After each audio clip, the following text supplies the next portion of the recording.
और सिर्फ जन्नत ही से नहीं जा रहे हैं बल्कि कपड़े भी वापस दिए जा रहे हैं। तो बताओ तुम्हारी हैसियत क्या है, तुम्हारा क्या अंजाम होगा, तुम कहां रहोगे? और फिर कोई खता भी नहीं है, कोई गुनाह भी नहीं है, लग़्ज़िश पैगंबराना है, उस पर जब गैरत का इजहार ये है। अब मुझे बताओ मेरे भाइयों, जो लोग जिना करते हैं और जिना के बाद वो इस खुशफहमी में मुब्तला है कि नहीं मौलाना अल्लाह करीम है, अल्लाह रहीम है, वो हमें जन्नत ही में दाखिल फरमाएगा।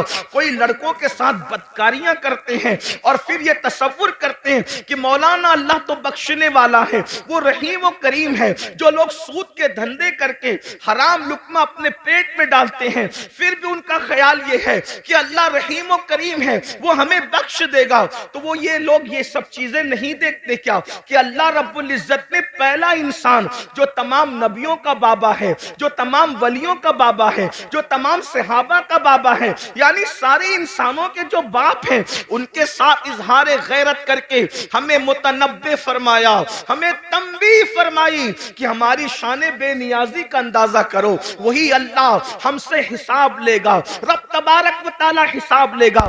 अब बताओ मुसलमानों, हमने हिसाब की क्या तैयारी की है? अच्छा पर्चा भी आउट कर, बेशक जी। अल्लाह हमसे क्या पूछेगा, क्या क्या पूछेगा? तो कुरान कहता है फमन यामल मिस्काला ज़र्रतिन खैरन यरा वमन यामल मिस्काला ज़र्रतिन शर्रन यरा। एक जर्रा बराबर नेकी की होगी, अल्लाह तुमसे वो भी पूछेगा। जर्रा बराबर जुर्म किया होगा, अल्लाह तुमसे वो भी पूछेगा। आइए, मुझे बहुत पूछने पर बहुत बड़ी बात याद आ गई है, आप सबकी तवज्जो चाहता हूं।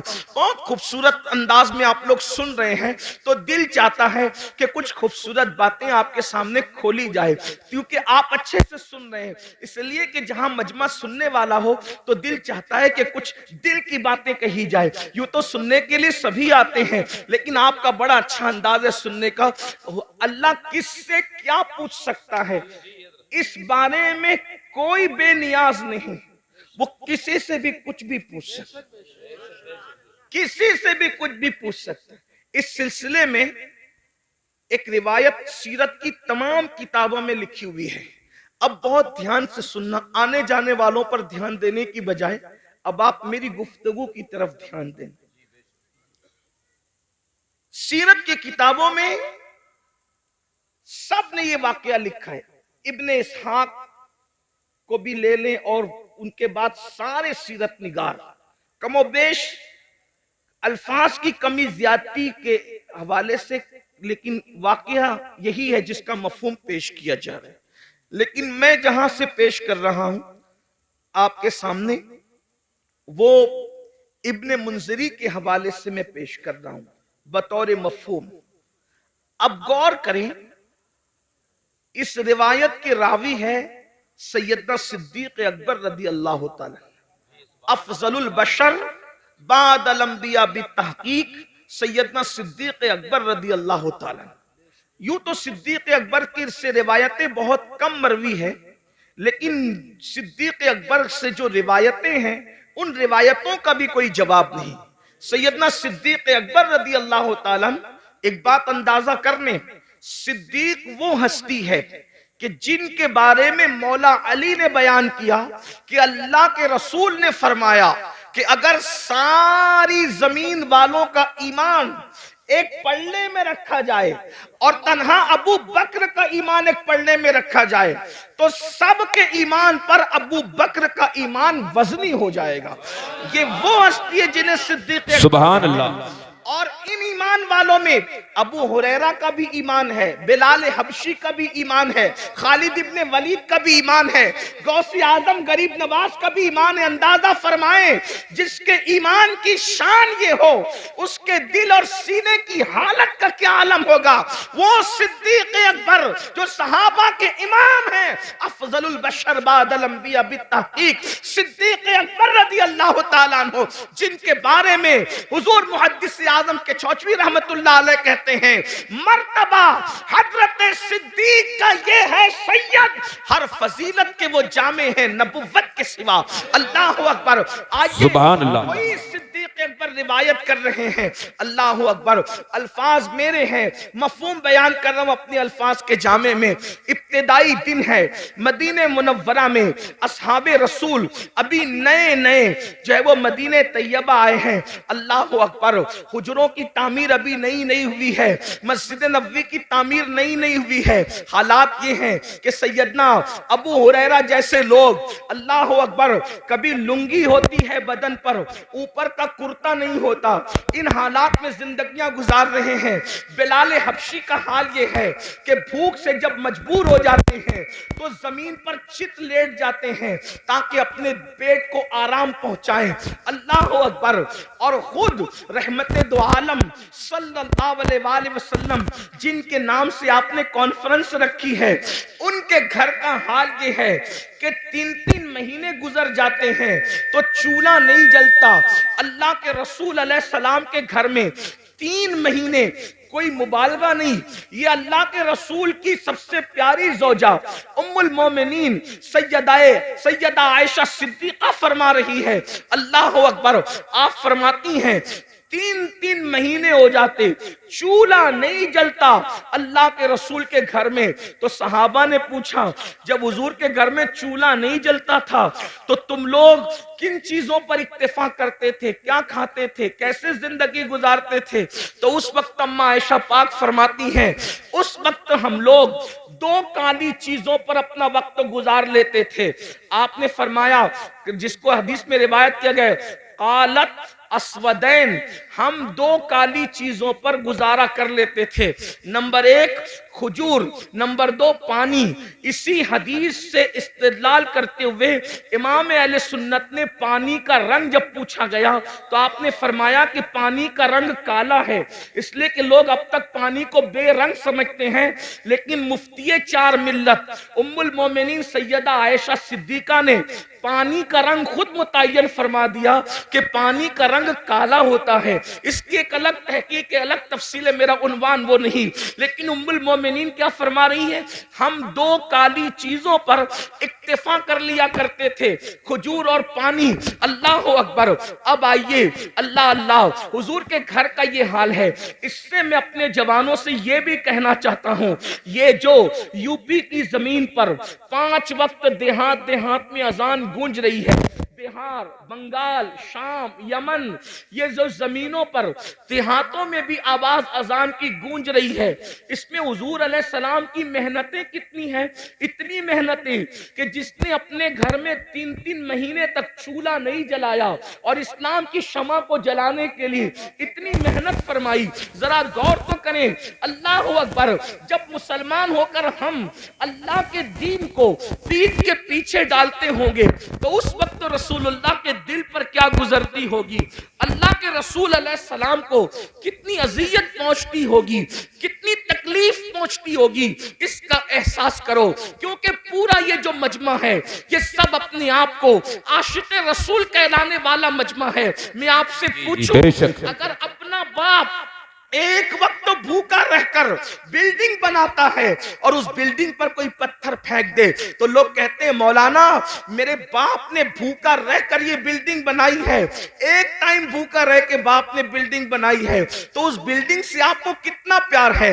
ये जो इस्लाम की इमारत तुम्हें नजर आ रही है, ये जो कुरान की इमारत तुम्हें नजर आ रही है, ये जो दीन की इमारत तुम्हें नजर आ रही है, ये जो नमाज, रोजा, हज, ज़कात की ये खूबसूरत इमारत तुम्हें नजर आ रही है, इसमें रसूलुल्लाह ने 3-3 महीने तक घर में चूल्हा नहीं जलाया। 3 महीना किसको कहते हैं? अल्लाह अकबर। अगर वाकई इश्क़ रसूल सीनों में जिंदा है तो थोड़ी देर के लिए तसव्वुर करो, हम तो 3 टाइम पेट भर के खाते हैं और मौज मस्ती करते हैं, जराइम करते हैं, गुनाह करते हैं। सोचो, जिसने अल्लाह के दीन की शमा को जब जलाने के लिए घर के चूल्हे बुझा दिए, उस रसूल के दिल पे क्या गुजरती होगी। जब हुजूर का कोई उम्मती गुनाह करता होगा। आज मुसलमान कितनी सादगी से कहता है, मौलाना हम लुट रहे हैं, हम पिट रहे हैं, हम तबाह हो रहे हैं, हम बर्बाद हो रहे हैं। मैं एक वजह बयान करूं, जो कौम कब्र अनवर में अपना नबी का दिल दुखाए वो कौम लुटेगी नहीं तो कौन लुटेगा, वो कौम पिटेगी नहीं तो कौन पिटेगा, वो कौम तबाह ना होगी तो कौन तबाह होगा, वो कौम बर्बाद ना होगी तो कौन बर्बाद होगा। लोग कहते हैं काश हजरत सुलेमान अलैहिस्सलाम की दुनिया में हुकूमत होती तो आज क्या दिन होते। मैं आपसे कहूं, अगर फिरौन की हुकूमत ना भी होती और हजरत सुलेमान की हुकूमत आज होती तो आपको बताऊं आपके साथ वही कुछ किया जाता जिसके आप मुस्तहिक है। क्यों? अल्लाह को यह कब गवारा है कि उसके महबूब का दिल एक दिन में हजारों बार तुम छलनी करो और अल्लाह तुम पर रहमतों की बरसात बरसाए, रहमतों की बरखा बरसाए। मुसलमानों याद रखना, दुनिया में जो होता है अल्लाह की मर्जी के बगैर नहीं होता। आज हमारे घरों से धुआं न उठता अगर हम हुजूर का दिल न दुखाते। माँ का जो दिल दुखाए, मरते वक्त उसकी जबान पे कलमा नहीं आता। माँ का जो दिल दुखाए वो दुनिया में जलील होता है। जब माँ का दिल दुखाने वाले का अंजाम ये है तो रसूलुल्लाह का दिल जो कब्र अनवर में दुखाते हैं, अपने आप में डूब कर सोचो एक दिन में कितनी मर्तबा मेरे नबी का दिल दुखाते हो।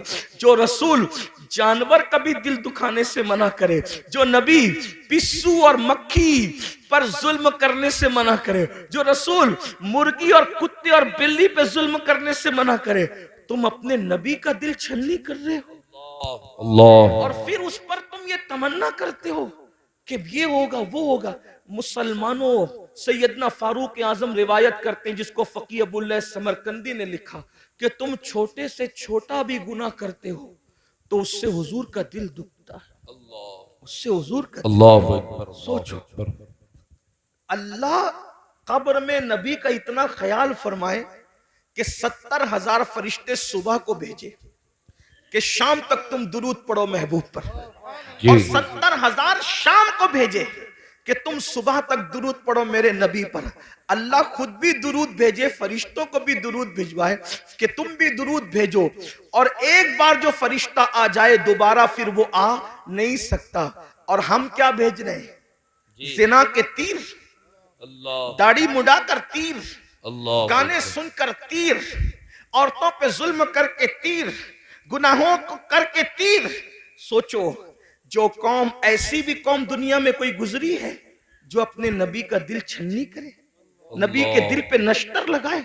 सोचो, वो दिल, जिस दिल का ख्याल कुदरत को इतना है कि सिर्फ नजरें उठ जाए हसरत से तो अल्लाह किबला बदल दे और बता दे कि मैं बेनियाज होकर तेरी खुशी के लिए किबला बदल सकता हूं, तो वो बेनियाज होकर किबला बदल दे और हम मजबूर और गुलाम होकर अपनी जिंदगी नहीं बदल सकते, जिंदगी में तब्दीली नहीं ला सकते। हजारों की महफिलें जमा हो रही है तकरीर सुनने के लिए, जिंदगी बदलने कितने आ रहे हैं, जिंदगी तब्दील करने कितने आ रहे हैं। बस इतना ही अर्ज करना चाहता हूं, यही तो हमारा रोना है कि हम सबके दिल का ख्याल करते हैं।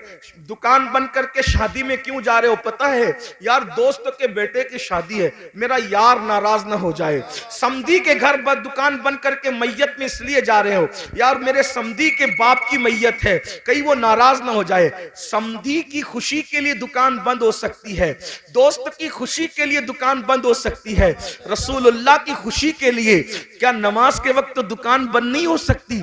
बताओ तो सही मुसलमानों, सबकी खुशी का ख्याल कर रहे हो, नबी की खुशी का ख्याल कब करोगे? सबके ही बुलावे पर जा रहे हो, नबी के बुलावे पर कब आओगे? ये मौजिन जो 5,000 रुपये को तुमने रखा है, ये उसकी आवाज नहीं है, आवाज उसकी है, मगर वो नबी का नुमाइंदा बनकर तुम्हें बुला रहा है। हय्या अलस्सलाह, आओ नमाज के लिए। उस आवाज को मामूली मत समझना, इसलिए कि वो रसूलुल्लाह का मुकर्रर करदा नुमाइंदा है जो 5 वक्त बुला रहा है, वरना अजान का मकसद तो सिर्फ इतना ही है हय्या अलस सलाह, बस हय्या अलस सलाह के अलावा अजान का मकसद क्या है? मगर अजान शुरू कहां से होती है? अल्लाहु अकबर, अल्लाहु अकबर, यानी नमाज के लिए बुलाने वाला शुरू कर रहा है। मुझे जिसने खड़ा किया है, जिसका मैं नुमाइंदा बन करके तुम्हें बुला रहा हूं, वो कोई मामूली हस्ती नहीं है। अल्लाहु अकबर, अल्लाहु अकबर, अल्लाह सबसे बड़ा है, अल्लाह सबसे बड़ा है। ज़हन में सवाल आता है, जब अल्लाह सबसे बड़ा है तो वो है कैसा? अशहदु अल्ला इलाहा इल्लल्लाह, अल्लाह के सिवा कोई माबूद नहीं है। उसकी निशानी क्या है? अशहदु अन्ना मुहम्मद रसूलुल्लाह, मोहम्मद अल्लाह के रसूल सबसे बड़ी निशानी है। बोलना क्या चाहता है?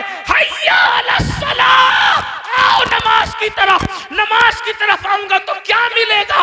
हय्या अलल फलाह, नमाज के लिए आना तेरा काम है, कामयाबी अता करना उसके करम पर। बेशक नारे तकबीर, नारे रिसालत, मसलके आला हजरत औलादे रसूल हजरत सैयद अमीरुल कादरी साहिब क़िबला।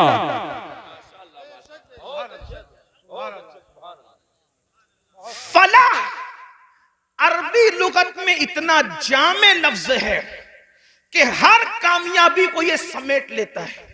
जिसमें हर कामयाबी आ जाए उसी को फलाह कहते हैं। फलाह से बढ़ जामे कामयाबी के लिए कोई लफ्ज नहीं है। और अजान में मुकर्रर है हय्या अलल फलाह। दौलत की कामयाबी चाहिए, नमाज की तरफ। औलाद चाहिए, नमाज की तरफ आओ। इज्जत चाहिए, नमाज की तरफ आओ। बुलंदी चाहिए, नमाज की तरफ आओ। हुकूमत चाहिए, नमाज की तरफ आओ। तिजारत चाहिए, नमाज की तरफ आओ। उम्र में बरकत चाहिए, नमाज की तरफ आओ। हत्ता के याद रखना, बड़े से बड़ा लीडर जमीन पर चमचे पाल कर बाजारी इज्जत तो हासिल कर सकता है, मगर कब्र में इज्जत हासिल करना किसी के बस का नहीं है। मगर नमाज वो अजीम सरमाया है जिसको पढ़ने के बाद आदमी कब्र में भी इज्जतदार हो जाता है। शर्त यह कि सीने में इश्क रसूल हो। मेरे इमाम कहते हैं नकीरैन करते हैं ताजीम मेरी, नकीरैन करते हैं ताजीम मेरी, फिदा हो के तुझ पे ये इज्जत मिली है। बेशक बेशक जी। नमाज पढ़ोगे तो कब्र में फरिश्ते भी इज्जत से पेश। आपसे आप कहते हो ट्रेन में टीसी इज्जत से पेश नहीं आता। मैंने कहा नमाज पढ़ा होता तो ऐसा नहीं होता। हुजूर से वफा की होती यार। कब्र में जब फरिश्ते इज्जत से पेश आ सकते हैं तो ट्रेन के टीसी की क्या हैसियत है? जो नबी से वफादारी फरिश्तों के दरमियान मुअज़्ज़ज़ बना दे, वो पुलिस के दरमियान मुअज़्ज़ज़ क्यों ना बनाएगी? वो मालदारों के दरमियान मुअज़्ज़ज़ क्यों ना बनाए? आप देखो बहुत सारे उलमा आपके दरमियान आते हैं, उनकी माशी हालत उतनी मजबूत नहीं होती जितनी तुम्हारी होती है, फिर भी तुम हाथ बांध के क्यों खड़े रहते उनके सामने? खुदा ने करोड़पतियों को एक आलिम के सामने हाथ बांध के क्यों खड़ा करवा दिया? अल्लाह बता रहा है देख ले मेरे वफादार पर इनाम। यहां मालदारों को हाथ बंधवा दिया है और कब्र में नकीरैन इज्जत करते नजर। नबी से वफा तो करके देखो। सबके लिए वफा, हुजूर के लिए वफा नहीं। बात दूर निकली। अर्ज कर रहा था इब्तिदाई दौर है इस्लाम का, मदीने मुनव्वरा में। सिद्दीक अकबर रावी है। सिद्दीक अकबर कहते हैं मुझे इतनी भूख लगी थी कि मेरे घर में कुछ नहीं था। सिद्दीक अकबर कहने और कई दिन हो गए थे, तकरीबन कमोबेश 3 दिन। भूख से जब मेरा पेट खाली हुआ और कमर की तरफ लगने लगा तो मैंने सोचा चलो दोपहर की चिलचिलाती धूप है, चल करके किसी के घर कुछ खा लेंगे।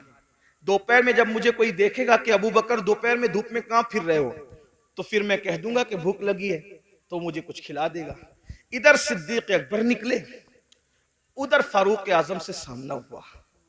फारूक आजम और सिद्दीक दोनों ने एक दूसरे को सलाम किया और फारूक आजम ने पूछा अबू बकर मेरे भाई, इस धूप में, चिलचिलाती धूप में क्यों निकले हो? इतनी धूप में तो तुम निकलते भी नहीं हो, क्यों निकले हो? सिद्दीक अकबर ने कहा उमर मुझे भूख लगी है, 3 दिन का भूखा हूं, घर में कुछ नहीं है, इसलिए वो भूख मुझे घर से बाहर लाई है। लेकिन मेरे भाई उमर, तुम भी तो इस धूप में बाहर निकलते नहीं, तुम क्यों निकले हो? कहा मेरे भाई, जो तुम्हारा हाल है वही मेरे घर का भी हाल है। 3 दिन से मैंने भी कुछ नहीं खाया, सोचा दोपहर का वक्त है, कोई मुझे देख लेगा, पूछेगा कि इस धूप में क्यों फिर रहे हो, तो कहूंगा भूख लगी है तो कुछ खा करके भूख को मिटा दूंगा। अभी दोनों में ये गुफ्तगू हो रही थी कि आमिना के लाल काशान अकदस से मुकम्मल शान शौकत के साथ बाहर निकले, जिनकी शान मेरे इमाम यूं कहते हैं, आसमा खान, जमी खान, जमाना मेहमान, साहिबे खाना लक़ब किसका है, तेरा तेरा कौन देता है, देने को मुंह चाहिए, देने वाला है सच्चा हमारा हमारा नबी। बेशक सरकार को आते देखा, आका ने दोनों को सलाम किया। दोनों ने अर्ज की, हमारे माँ बाप आप पे कुर्बान आका, इस चिलचिलाती धूप में आप बाहर नहीं तशरीफ लाते, आप इस धूप में कहां जा रहे हैं, हमें काम बता दे क्या है। आका ने फरमाया, अबू बकर उमर, पहले ये बताओ तुम दोनों यहां क्या कर रहे हो। आका अलैहिस्सलाम ने कुछ कहने के बजाय फरमाया, तुम दोनों क्या कर रहे हो। दोनों ने नजरें झुका के कहा, कासिम नेमत से या रसूल अल्लाह, 3 दिन से भूखे हैं, घर में कुछ मिला नहीं, बाहर आ गए, भूख बाहर लाई है कि हम कुछ खा ले किसी के यहाँ जाके। लेकिन आका आप क्यों बाहर आए। सरकार ने फरमाया, तुम्हारे घर में 3 दिन से चूल्हा नहीं जला, लेकिन इस वक्त मेरे घर में महीना भर हो गया, महीने भर से मेरे घर में चूल्हा नहीं जला है, मुझे भी भूख की शिद्दत ने बेताब किया। मैंने सोचा किसी के घर जाकर उसको नवाजा जाए और उसके घर जाके कुछ खाया जाए। सहाबा रोने लगे। यहाँ आगे बढ़ने से पहले एक जुमला कहता हूं, सहाबा पर कुछ कमेंट करने से पहले ये कुर्बानियां भी सोच लिया कर कि क्या कुर्बानियां थी। आज दूसरों के देखा देखी अगर सुन्नी कहलाने वाले भी असहाब की तौहीन करें तो कितनी दुख की बात है। जो लोग मस्जिद का चंदा भी नोट देख कर देते हो हफ्ते में 1 दिन और इमाम को अपना गुलाम समझते हो, वो लोग कमेंट करेंगे उन सहाबा पर जिन्होंने इस तरह की कुर्बानियां दिए, भूखे रहकर अल्लाह के दिन की खिदमत की। कभी सोचा, कभी गौर किया? हमसे तो 10 की नोट भी निकलती है तो देख के निकलती है, बल्कि बाज जालिम तो ऐसे हैं जहां नोट कहीं नहीं चलती, वो मस्जिदों में और मदरसों में चंदा देकर लोग चलाते हैं। ये हालात है, हंसने की बात नहीं है, ये बहुत दुख की बात है। और वो लोग किन पे कमेंट कर रहे हैं? जिन्होंने पूरी दौलतें दाव पे लगा, पूरी दौलत कुर्बान कर दी। हत्ता के सिद्दीक बावफा तो वो है जिसने तबूक के मौके पे कुर्ता भी चंदे में दे दिया और टाट पहन लिया, और जब पूछा गया कि कुर्ता क्यों दे दिया चंदे में, कहने लगे हम जंग पे जा रहे हैं और मैं जानता हूं मुसलमानों के पास शहीद को कफन देने के लिए कपड़ा भी नहीं है, अगर कोई मेरा भाई शहीद हो जाएगा तो अबू बकर का कुर्ता कफन के लिए काम आ जाएगा। ये उनके जज्बात थे। मुसलमानों, हक जिंदा है तो हक की आवाज भी जिंदा रहेगी, और यही अहले सुन्नत का तुर्रा इम्तियाज है। हम जहां अहले बैत के बेदाम गुलाम हैं, वहीं पर हम सहाबा के भी बेदाम गुलाम हैं। और कुदरत ने हमें 2 हाथ इसलिए अता किए हैं कि एक हाथ में असहाब का दामन है और एक हाथ में अहलुल बैत का दामन है, इसीलिए हमारा बेड़ा पार है। हमारे इमाम कहते हैं अहले सुन्नत का है बेड़ा पार, असहाबे हुजूर नज्म है और नाव है इतरत रसूलुल्लाह की। बेशक बेशक बेशक, सुभान अल्लाह सुभान अल्लाह। फारूक को आका ने फरमाया, महीने भर से मेरे घर में चूल्हा नहीं जला। और जब निकले वहां से दोनों यार को लेकर एक सहाबी के बाग में पहुंचे, उसी बाग में उनका घर था। वो गए थे बाग में, खजूरें तोड़ रहे थे। उनकी बीवी को इत्तला मिली कि हुजूर आए हैं अपने दोनों यारों के साथ। जल्दी से शोहर को बुलाया। वो हुजूर की इत्तला सुनकर कुछ ताखीर से आए, यानी किस्म किस्म की खजूरें लेकर, ताकि हुजूर की मेजबानी करें। हुजूर के आगे खजूरें रख दी और आका से अर्ज किया, आका थोड़ी देर इंतजार करें, मैं भी खाना बनाता हूँ। जल्दी से बकरी ज़बह की, और बकरी ज़बह करने के बाद जो है वो रोटियां जौ की सामने रखा। अल्लाह के रसूल ने रोटियां और बोटियां देखी तो देखने के बाद खाना देखते रह गए। कासिम नेमत खाने को कुछ देर तक देखते रह गए।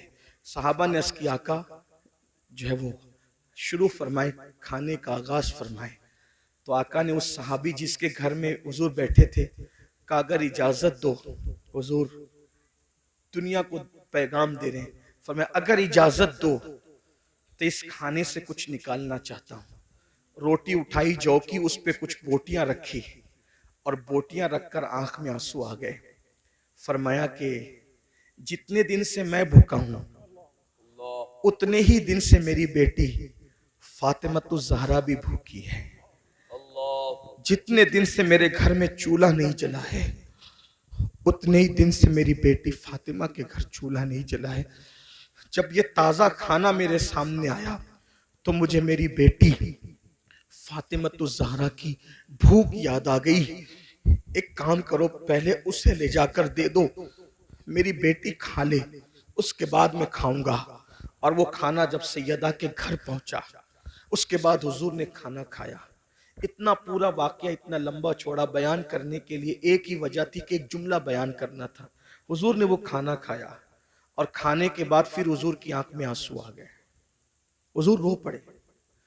सहाबा ने पूछा, या रसूल अल्लाह, जब भूखे थे तो नहीं रोए आप, और आप अब खाना खा के क्यों रो रहे? भाई रोना तो आदमी को भूखे पेट आएगा ना, कि मेरे पास खाना नहीं है। खा के रोने का मतलब क्या? अब आका ने जो फरमाया, यही एक जुमला पढ़ने के लिए इतना बड़ा वाकया मैंने पेश किया। गौर से सुनना। आका इरशाद फरमाते हैं, अल्लाह ने कितना लजीज खाना हमें खिलाया ना, बकरी का गोश्त और जौ की रोटी। सैयदुत ताम है, ये खानों का सरदार है। कितना लजीज खाना अल्लाह ने हमें खिलाया। अब मैं इस पे रो रहा हूं। अगर कयामत के दिन अल्लाह मुझसे इस खाने के बारे में सवाल करेगा तो मैं अल्लाह को क्या जवाब दूं? कौन कह रहा है? 1 महीने तक जिसके घर में चूल्हा नहीं जला, जो वजह तखलीक के कायनात है, जो नबियों का सरदार है, जिसके लिए नेमतें पैदा की गई, जिसके लिए दुनिया बनाई गई, जिसके लिए किबला बदल दिया गया, जिसके इशारे अब्रों पे चांद टुकड़े कर दिया गया, जिसके इशारे से सूरज पलटा दिया गया, उस रसूल को उम्मत को तालीम देते हुए ये एहसास है कि मैंने एक दिन, आज 1 महीना चूल्हा बंद रखने के बाद आज बकरी का गोश्त और रोटी खाया है। अगर अल्लाह मुझे इसके बारे में पूछेगा मैं क्या जवाब दूं? हालांकि हुजूर अलैहिस्सलाम से कोई सवाल नहीं होना, वो तो शाफ़ई यौमुन नुशूर है। उन्हीं के इशारों पर लोग बख्शे जाएंगे। मेरे इमाम कहते हैं, एक मैं क्या, मेरे इसिया की हकीकत कितनी, मुझसे 100 लाख तो काफी है। इशारा तेरा बेशक आपसे पत्ता सा उड़ा जाता है, पल्ला हल्का सही भारी है, भरोसा तेरा बेशक। जिंदाबाद जिंदाबाद। रसूल अलैहिस्सलाम को ये एहसास तालीम उम्मत के लिए बेचैन कर रहा है। अल्लाह मुझसे पूछेगा तो मैं क्या जवाब दूंगा? बताओ मेरे भाइयों, एक दिन में 2-2 मरतबा कपड़े बदलते हो, 3-3 मरतबा पेट भर के खाते। मैं मना नहीं कर रहा हूँ, खाने के लिए मना नहीं कर रहा हूँ, कपड़े पहनने के लिए भी मना नहीं कर रहा हूँ, लेकिन इतना जरूर कहना चाहता हूँ, जिस खाने के रंग में डूबकर रज़्ज़ाक़ को भूल गए हो, जिन कपड़ों के गुरूर में अल्लाह को भूल गए हो, वो हमसे पूछेगा और वो हमसे सवाल करेगा। कभी सोचा 1 हफ्ते का हिसाब अगर अपना पीर ले ले तो हम हफ्ते भर का हिसाब पीर को नहीं दे सकते। जब अल्लाह पूरी जिंदगी का हिसाब हमसे लेगा तो अल्लाह को क्या जवाब देंगे? जो कुछ कर रहे हो फरिश्ते लिख रहे हैं, जो कुछ बोल रहे हो फरिश्ते लिख रहे हैं, और ये सारा नामे अमाल जमा हो रहा है, और ये सारा नामे अमाल क़यामत के दिन हमारे हाथ में दिया जाएगा। और अल्लाह फरमाएगा, इक़रा किताबक, पढ़ अपना नामे अमाल। जो लोग रातों को जिना की फिल्में देखते हैं, थोड़ी देर के लिए वो तसव्वुर करें कि अल्लाह का सामना होगा जैसा कि उसकी शान है। ये पढ़ सकोगे कि मैंने फलां तारीख को फलां रात 3 घंटे तक जिना की फिल्म देखी थी खुदा के सामने। वो तो आमने सामने से पाक है, लेकिन सिर्फ उसकी जैसी शान है, खुदा का सामना है।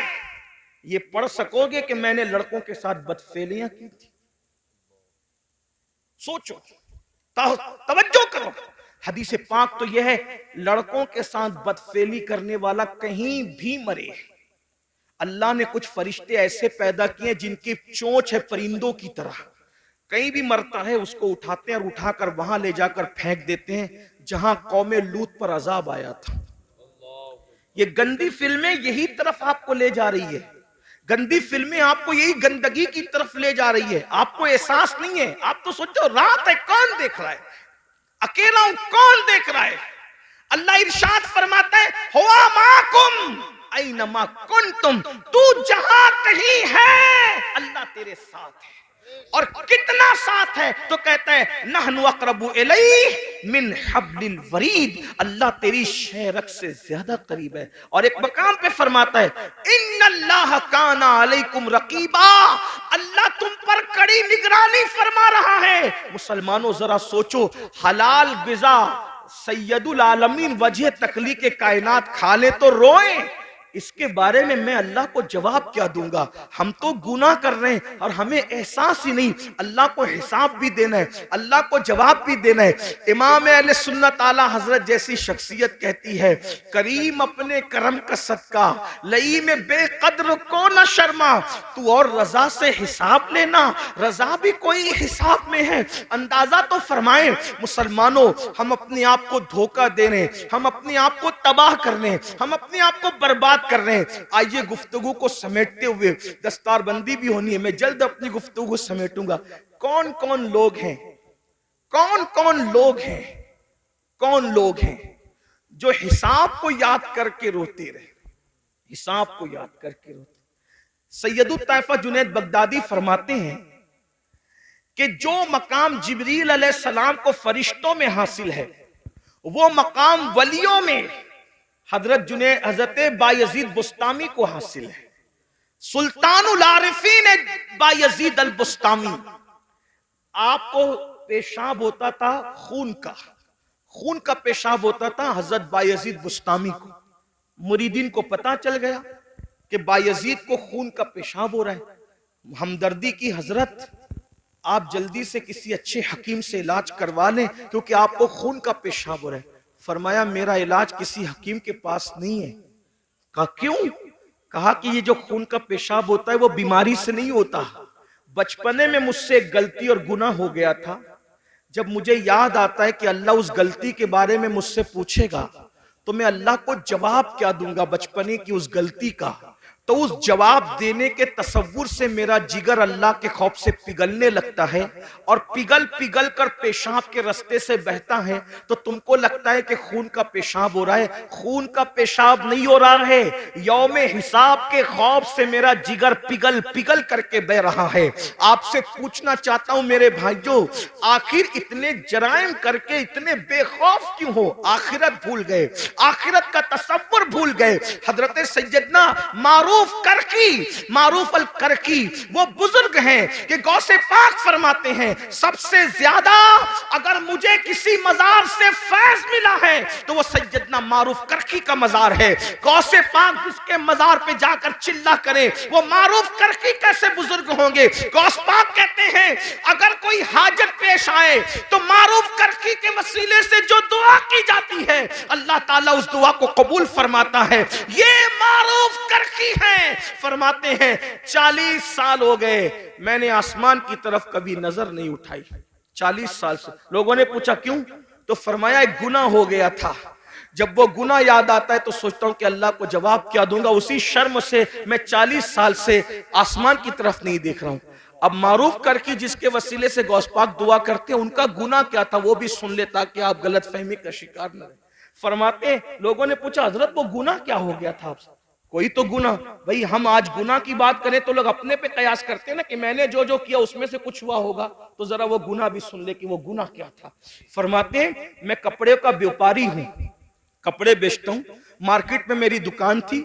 एक दिन मार्केट में आग लग गई, रात को आग लगी, सुबह को मैं पहुंचा तो मेरे पड़ोसियों का सबका माल जल गया था। मेरी दुकान सही सलामत थी। खुशी में मैंने कहा अल्हम्दुलिल्लाह। बस इसी गुनाह पर मैं परेशान हूं। अपनी दुकान बचने पर मैंने खुशी में अल्लाह का शुक्र अदा किया। इसी गुनाह पर मैं 40 साल से आसमान की तरफ। कहा हजरत ये भी कोई गुनाह है? फरमाया क्या तुझे नहीं पता मोमिन जो अपने लिए पसंद करता है वही अपने मोमिन भाई के लिए पसंद करता है। तो दूसरे की दुकान जलने का मुझे दुख क्यों नहीं हुआ? अल्लाह सुभान अल्लाह। दूसरे की दुकान जलने का मुझे दुख क्यों नहीं हुआ? अपनी दुकान बचने की खुशी क्यों हो गई? मैं सोचता हूं कि अगर अल्लाह इसके बारे में मुझसे पूछेगा तो मैं अल्लाह को क्या जवाब दूं? आखिरी बात सुन ले एंड पर, चूंकि ये मदरसे का जलसा, दस्तार बंदी का जलसा। आलिम की तारीफ क्या है? आलिम कौन? वो आलिम जिसको देखकर रसूलुल्लाह को देखने का फैज मिलता है, जिससे मुसाफा करके हुजूर को देखने से हुजूर से मुसाफा करने का फैज मिलता है, जिनके चेहरे को देखना इबादत, जिनके लिए चूंटियां बिलों में दुआ करती है, जिनके लिए मछलियां दरियाओं में दुआ करती है। ये कौन आलिम लोग हैं? किसी बड़े से बड़े मदरसे से पढ़ लें, आलिम नहीं बनता। कब तक? कुरान कहता है इन्नमा यख्शल्लाह मिन इबादिहिल उलमा। अल्लाह के बंदों में अल्लाह से डरने वाले उलमा हैं। यानी जब तक उसके दिल में अल्लाह का सच्चा खौफ और खशियत पैदा नहीं होगा, वो पढ़ा लिखा तो हो सकता है मगर वो आलिम नहीं होगा। आलिम होने के लिए दिल में अल्लाह का खौफ होना जरूरी, और जो जितना बड़ा आलिम होगा वो उतना ज्यादा अल्लाह से डरने वाला होगा, उसके दिल में उतना अल्लाह का खौफ होगा। अब आइए, वो जो मेरे नौनिहाल आज दस्तारबंदी पाएंगे, उनको भी एक पैगाम और आपको भी। अपने जमाने के वो बड़े आलिम जिनको दुनिया इमामुल अइम्मा, सिराजुल उम्मा, काशिफुल गुम्मा, नुअमान बिन साबित यानी इमाम आजम अबू हनीफा के नाम से हम जानते हैं, करोड़ों हनफियों का इमाम। और हनफियों में भी कौन? अब्दुल्ला इब्ने मुबारक का इमाम। अब्दुल्ला इब्ने मुबारक कौन? इमाम बुखारी के दादा उस्ताद। इमाम बुखारी के दादा उस्ताद का जो इमाम है उसे इमाम आजम कहते हैं। कौन इमाम आजम? दाता अली हुजवेरी का इमाम। कौन इमाम आजम? गरीब नवाज का इमाम। गरीब नवाज जिसके मुकल्लिद है वो इमाम आजम। महबूब इलाही जिसके मुकल्लिद हैं वो इमाम आजम। साबिर कलियर जिसके मुकल्लिद हैं वो इमाम आजम। ये शान है मेरे इमाम आजम की। इमाम आजम के बारे में आया कि जब वो कुरान पूरा करते थे तो निदा आती थी, हमने कबूल किया, तुझे बख्श दिया, तेरे मानने वालों को भी बख्श दिया। ये इमाम आजम अबू हनीफा। एक मर्तबा आपने नमाज पढ़ाई, इमाम आजम ने नमाज पढ़ाई, और नमाज में आपने सूरह जिलजाल की तिलावत की। इज़ा ज़ुलज़िलतिल अर्दु ज़िलज़ालहा व अख़रजतिल अर्दु अथक़ालहा व क़ालल इंसानु मा लहा यौमइज़िन तुहद्दिसु अख़बारहा बिअन्न रब्बका औहा लहा। ये सूरह मुबारका पढ़ी और क़यामत का और यौम हिसाब का मंजर याद आ गया तो इमाम आज़म अबू हनीफा की आंखों में आंसू आ गए। और जब इस पर पहुंचे, फमन यअमल मिस्काल ज़र्रतिन खैरन यरह व मन यअमल मिस्काल ज़र्रतिन शर्रन यरह। एक जर्रे के बराबर नेकी की होगी अल्लाह तुझे वो भी दिखा देगा, जर्रे बराबर बुराई की होगी अल्लाह वो भी दिखा दे। रो पड़े। और जब सलाम फेरा, नमाज पूरी की तो दाढ़ी पकड़ कर कहते, अल्लाह नोमान के बुढ़ापे पे रहम कर दे। तू नोमान से क्या पूछेगा और नोमान तुझे क्या जवाब दे। लीजिए, हमारी महफिल के खुसूसी खतीब, हमारे कायद, हमारे अमीर, नारे तकबीर, नारे रिसालत, मसलकी आला हजरत उलमाए अहले सुन्नत हजरत अल्लामा मुफ्ती शाकिर रज़ा नूरी, हजरत अल्लामा मुफ्ती शाकिर रज़ा नूरी। नारे तकबीर, नारे रिसालत, उलमाए अहले सुन्नत। माशाअल्लाह।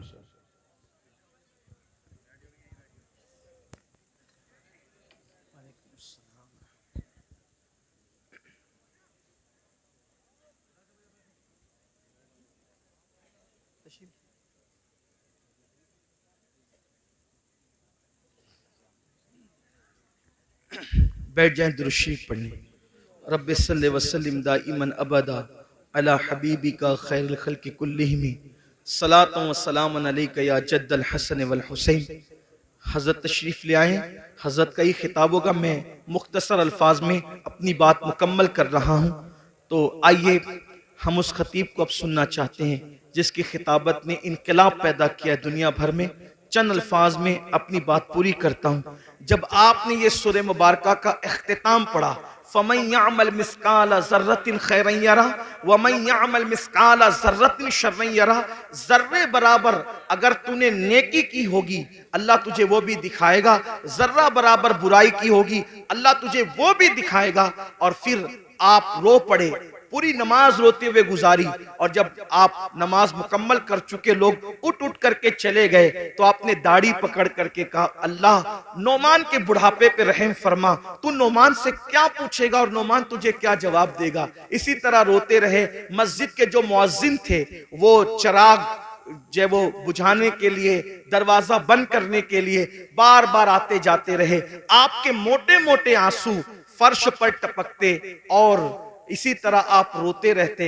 बिल आखिर जब पूरी रात रोने में गुजर गई और उसके बाद सुबह का वक्त आया, फज्र के वक्त का आगाज हो गया, फज्र के वक्त की इब्तिदा हो गई, तो फिर उसके बाद मुअज्जिन जो आपका शागिर्द भी था, आके लौटने का सवाल ही पैदा नहीं होता। जब उसके पैरों की आहट सुनकर आपने अल्लाह अकबर मुड़ करके देखा तो शागिर्द खड़ा था। उससे फरमाया कि ये बता, क्या मस्जिद बंद करने का वक्त आ गया?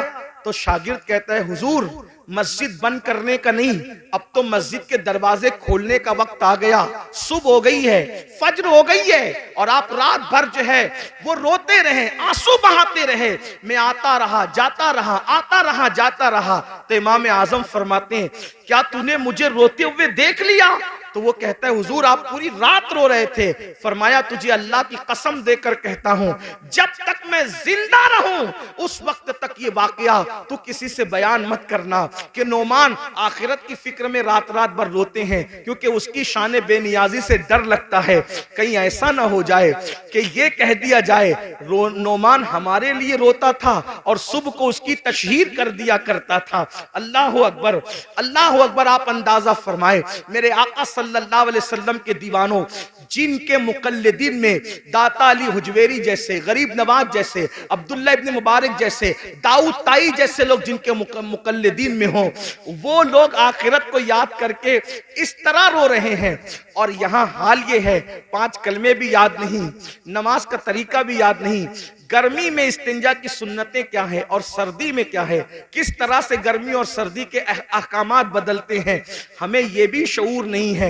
वुजू किस तरह एहतियात से करना चाहिए, हमें वो भी नहीं पता। मैं तो अक्सर अपने भाइयों को कहता हूं, एक अच्छा आलिम जिसकी नजर फिक़ही मसाइल पर हो, अगर हम उससे अपना वुजू चेक करवा लें तो वो हमें नाकाम कर दें।